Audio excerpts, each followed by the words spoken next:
आम्हाला साहेबांना भेटायचं आहे. आबा कामात आहेत. हो दादा बंद करा ते. बंद कर. बंद करा की. करा की बंद. अहो पण त्यांच्यावर गंभीर आरोप झालेले आहेत, ते समोर आलेच पाहिजेत. हे बघा ज्या टायमाला आबासनी वाटेल तेव्हा समोर येतील. आता निघायत ना सगळे. अहो आम्हाला त्यांचं म्हणणं ऐकून घ्यायचं, आम्ही परत कसे जाऊ?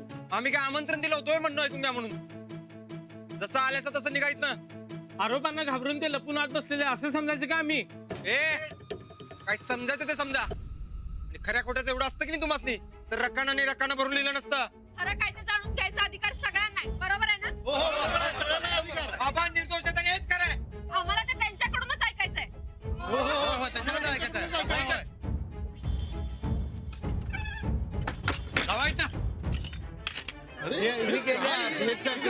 हे गेले ते चालतंय.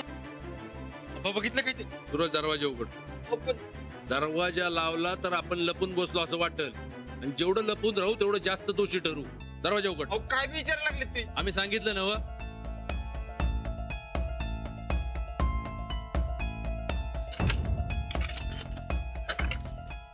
सूरजदा कुणाला आत येऊ देऊ नका प्लीज.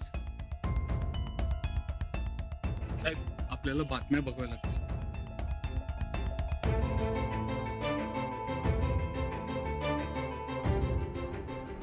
हळूहळू तक्रारींची संख्या वाढतेच आहे. राज्यभरातून फसवणुकीच्या अनेक तक्रारी दाखल होत आहेत. सर्व स्तरातून शिक्षण मंत्री प्रतापराव गायकवाडांच्या अटकेच्या मागणीनं जोर धरलाय.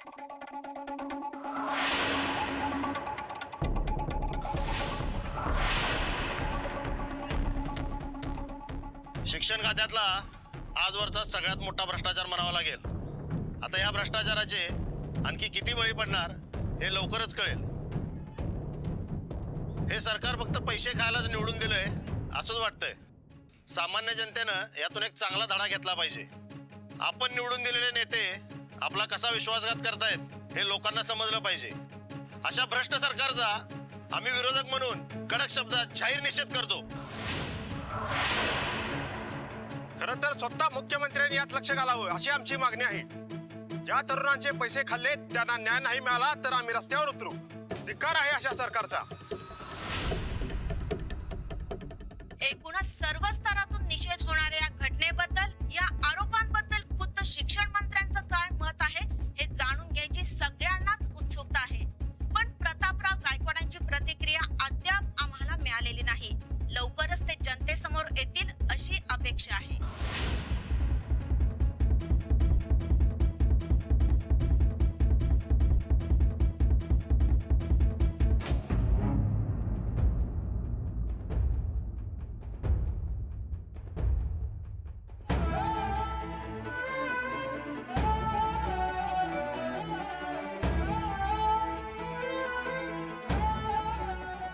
एकेकाची टाळकी फोडायची वाटेल.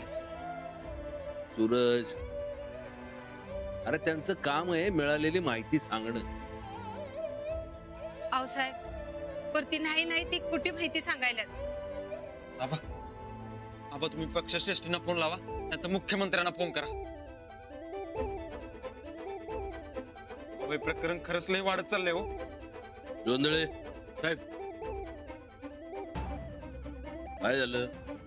साहेब मुख्यमंत्री दौऱ्यावर आहेत, त्यांचा संपर्क होत नाही साहेब. अहो मग पक्षश्रेष्ठींना फोन लावा. होय साहेब. नमस्कार साहेब, साहेबांना बोलायचंय.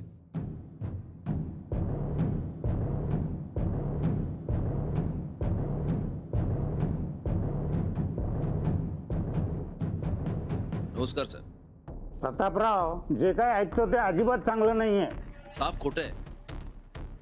माझ्या खात्यात 1 रुपयाचाही भ्रष्टाचार मी खपून घेणार नाही.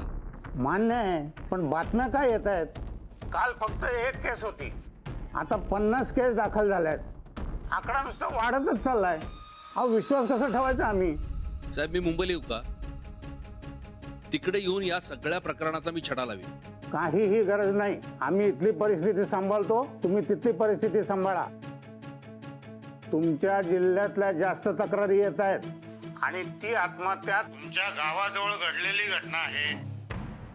काहीही करा आणि परिस्थिती नियंत्रणाखाली आणा. ठीक आहे सर. आणि हो, सध्या मीडियाला कुठलंही स्टेटमेंट देऊ नका. साहेब पण पत्रकार आले त्यांना काय सांगू? तुम्ही समोर जाऊ नका, काही सांगायची गरजच भासणार नाही. सांगितलंय तेवढं लक्षात ठेवा.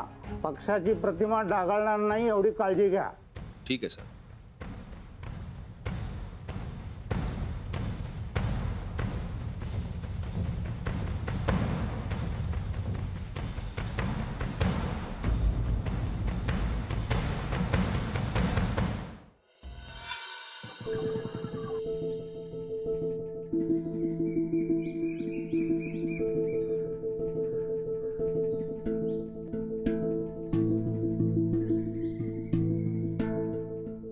राणा क्या हुआ?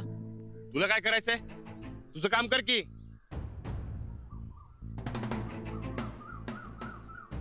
बरकत बरकत ऐक की, इकडे ये जरा.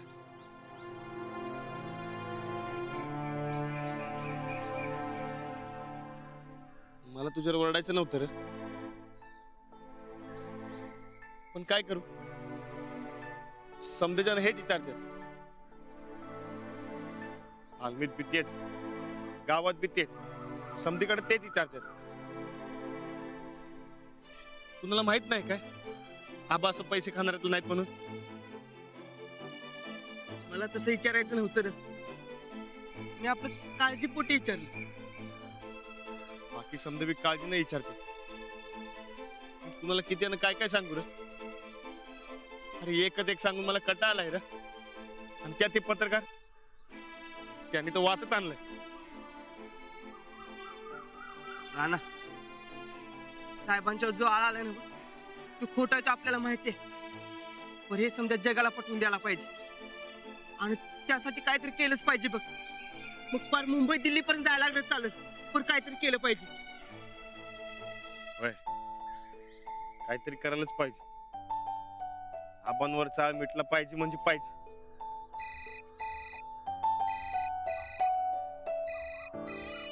हॅलो, कुठे आहात तुम्ही? मी शेतात आहे. तुम्ही? मी शाळेत. मी असं ऐकलंय की काय? मी असं ऐकलंय की आबांना अटक म्हणजे अटकेची मागणी होती सगळीकडनं. झाली तरी आपण होऊ द्यायची नाही. आणि तुम्ही काय बी काळजी करू नका, मी असं होऊ देणार नाही. हो, आपल्याला माहितीये खरं काय ते. आणि जर खोटेपणा घेऊन कोण अटक करायला आलं तर ते आहेत आणि मी आहे. काय बी झालं तरी मी आबांना अटक होऊ देणार नाही म्हणजे नाही.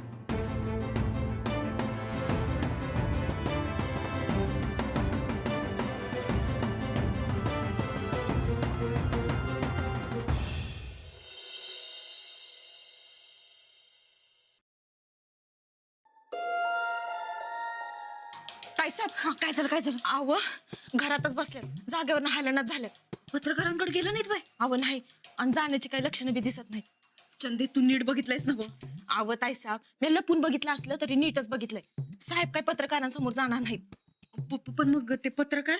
आव त्यासनी तर शिरपतीनं बाहेरच अडवून ठेवलंय.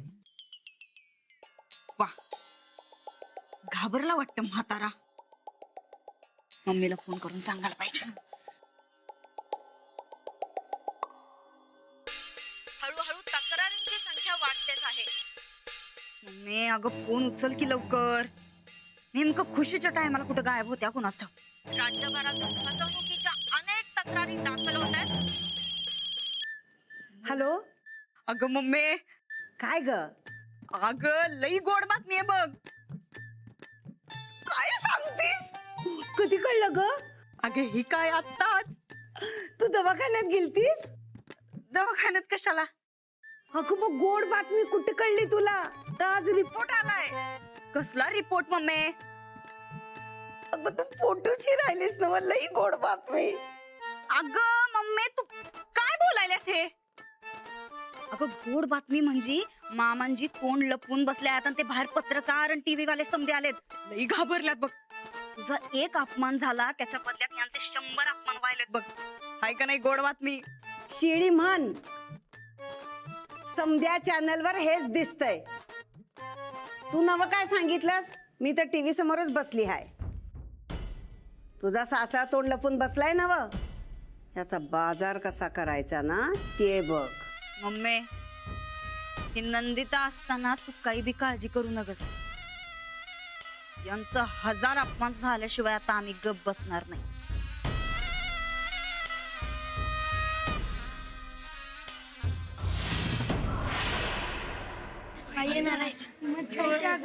मज्जा करायची.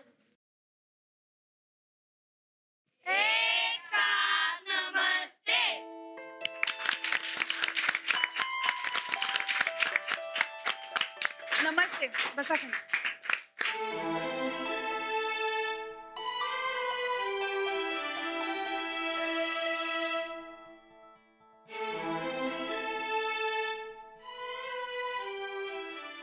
बाई तुम्ही शाळेत परत आला. 1 नंबर काम झालं बघा. वय आम्ही तर रानाला धमकीच दिली होती, तुम्ही आला नाही तर तांगडच तोडणार म्हणून. बाई तुम्हाला एक विचारू काय? ते टीव्हीला बातम्या चालल्यात ते कसले आहेत? वय गावात पण न्यूज वाली फिराल्यात आणि सगळ्यांना साहेबांबद्दल विचाराल्यात बघा. तुम्ही तिकडे लक्ष देऊ नका. चला पुस्तकं काढा. बाई साहेबांना आता अटक करणार काय पोलीस? नाही, साहेब असं करणारच नाहीत. पुस्तकं काढा. पान नंबर 32.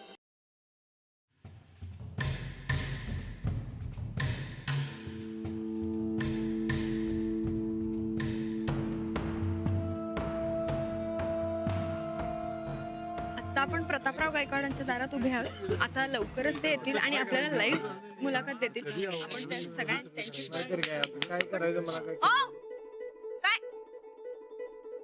काय कॅमेरा जरा असं वरती घे वरती. हा चांगलं दिसतोय ना आम्ही? अरे भय काय भय, घे खाली कॅमेरा. अरे तुला काही वेगळं सांगायचं का काय? खाली घे कॅमेरा. अरे काय चाललंय काय? हा कसला गोंधळ चाललाय ह्यो समजा. इथं घरात काय महाप्रसाद ठेवलाय काय? चला जावा आपण आपल्या घरला. चला निघा. अहो मॅडम, आम्ही साहेबांची मुलाखत घ्यायला आलोय. साहेब म्हणजे काय तुमचं नोकर वाटलं काय कधी बी मुलाखत द्यायला? हे बघा आता त्यांच्या आरामाचा टाइम आहे. उगा कुणी बी त्यांची झोप मोड करू नका. चला निघा. अहो अख्ख्या महाराष्ट्राची झोप उडून ते बरे आज झोपले, बाहेर पडून देता ना. एकदा सांगितलेलं कळत नाही काय तुम्हासनी? आता जर ऐकलं नाही तर नोकरांना बोलवून हाकलून देऊ. ओ अशी दंडलशाहीची भाषा तुम्ही वापरू शकत नाही. आम्ही पत्रकार आहोत. मग काय सत्कार करायचा काय तुमचा? आम्ही याचा निषेध करू. सगळ्या जगाला सांगू तुमची अरेरावीची भाषा. हो हे बघा आमच्या मामांचे नियमासनी जे सांगितलंय ते हे बघा. आता पतूर हात जोडून 100 वेळा सांगितलं तुम्हासनी. आता परत एकदा सांगतो, आमच्या मामांचे त्रास देऊ नका. ते आता काही बी बोलण्याच्या मनस्थितीत नाहीत. पत्रकारांशी कुणी बोलायचं नाही असं आम्ही सांगितलं होतं, तरी तुम्ही का आला तिथं? अहो मामांजी काय नाही ते बोलायलेत बघा. ही समजी तुमच्या विषयी. ते आमचं आम्ही बघू. अहो पण हे समजा तुमच्याच काळजीने सांगायला होतो. आमची काळजी घ्यायला आम्ही समर्थ आहे. तुम्ही तुमच्या खोली जाऊन आराम करा. जावा. आमचं तर तुम्हाला कधी काही पटतच नाही. आम्ही काळजीनं करायला जातो आणि कायम आम्हाला या घरात घालून पाडून बोललं जातंय. आज जावं म्हणून सांगितलं ना. हो ठीक आहे जातो. तुम्हाला कायम आमच्या वागण्यात खोटच दिसत्या. जातो आम्ही जातो. माफ करा मंडळी, तुम्हाला त्रास होतोय. अहो साहेब, अशी भाषा बरोबर नाही. त्यांच्या वतीनं आम्ही माफी मागतो. नाही काळजीपोटी झाले. साहेब सकाळपासून वाट बघतोय तुमच्या बोलण्याची. अजून किती वेळ वाट बघायची आम्ही? तुम्हाला जर समोर यायचंच नव्हतं तर तसं आम्हाला स्पष्ट सांगायचं. अहो तसं काय नाहीये. जर तुम्ही काही केलंच नाही मग समोर काय येत नाही. अहो पक्षाचे काही नियम असतात. साहेब, पक्ष जनतेसाठी निर्माण होतात आणि जनतेला सर्व सत्य जाणून घ्यायचा अधिकार आहे. आणि साहेब, जनतेपेक्षा पक्ष मोठा नाही.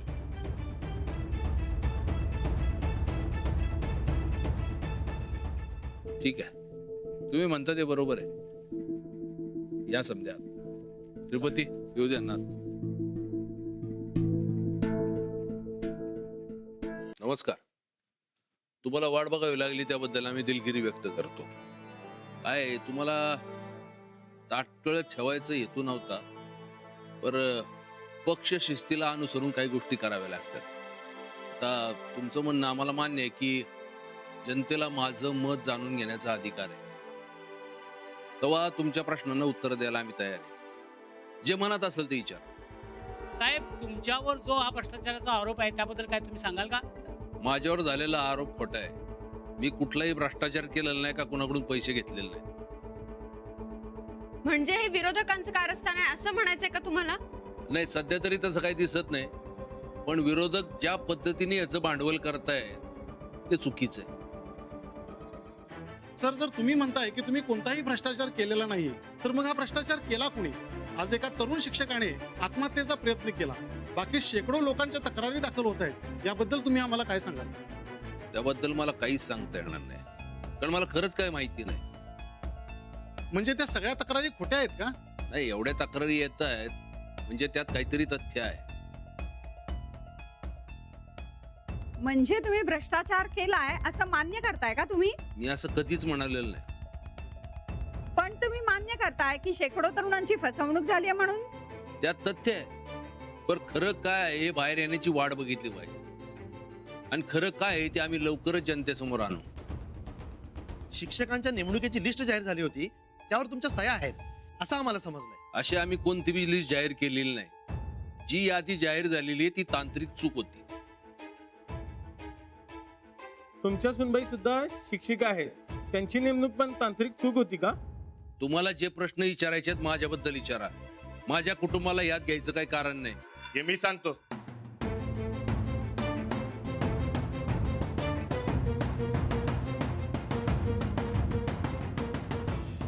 अंजलीबाई आधीपासून शिक्षिका होत्या, त्यानंतर गायकवाडांच्या सुनबाई झाल्या. साहेब, तुम्ही आता राजीनामा देणार का?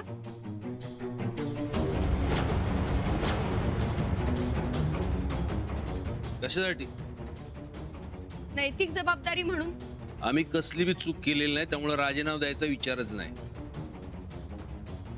मला वाटतं तुमच्या सगळ्या प्रश्नांची उत्तरं आम्ही दिलेली आहेत. साहेब, मला विचारायचं होतं की बस. आम्हाला जेवढं योग्य वाटलं, जेवढं माहित होतं तेवढं समजा सांगितलेलं आहे. आता जोवर सत्य बाहेर येत नाही तोवर मला या विषयावर काय बी बोलायचं नाही.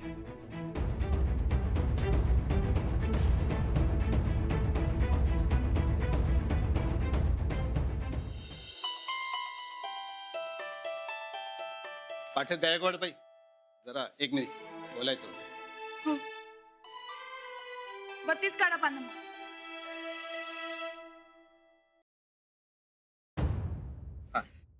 मी म्हणजे मला काही सुचत नाही. मी मोठ्या धर्मसंकटात पडलोय. आता तुम्हीच यातून मार्ग काढा. काय? आताच या सोशल मीडियावर मेसेज आला की उद्या सगळ्यांनी काळी फीत लावून आंदोलन करायचंय असं शिक्षक संघटनेनं ठरवलंय. काय? अहो, पण खरं काय ते आधी कळू द्या. एवढा उतावळपणा कसला? नाही, म्हणजे तुम्ही म्हणताय ते बरोबर आहे, पण आपल्याच एखाद्या शिक्षक बांधवावर जर अन्याय होत असेल तर आपण नको का निषेध व्यक्त करायला? अहो, पण हा अन्याय आहे का नाही हे तर कळू द्या. नाही नाही नाही नाही, साहेबांचा निषेध असा नाही, पण घडल्या प्रकाराबाबत निषेध करायचा आहे आपण. हा, आपण म्हणजे तुम्ही एक शिक्षिका आहातच ना, त्यामुळे तुम्हालाही त्यात सामील व्हावंच लागेल. अहो, पण मला कळते तुमची अडचण, पण एक शिक्षक या नात्याने तुम्हाला हे सगळं करावंच लागेल. उद्या समजा तुमच्या बाबतीत असं काही घडलं तर हीच शिक्षक संघटना तुमच्या पाठीशी धावून येईल ना. मला वाटतं माझं म्हणणं तुम्हाला अजिबात पटलेलं दिसत नाही, पण मला खात्री आहे की एक शिक्षक या नात्याने तुम्ही तुमची जबाबदारी निश्चित पार पाडाल. तेव्हा उद्या आपण काळी फीत लावून निषेध व्यक्त करतोय हे लक्षात असू दे.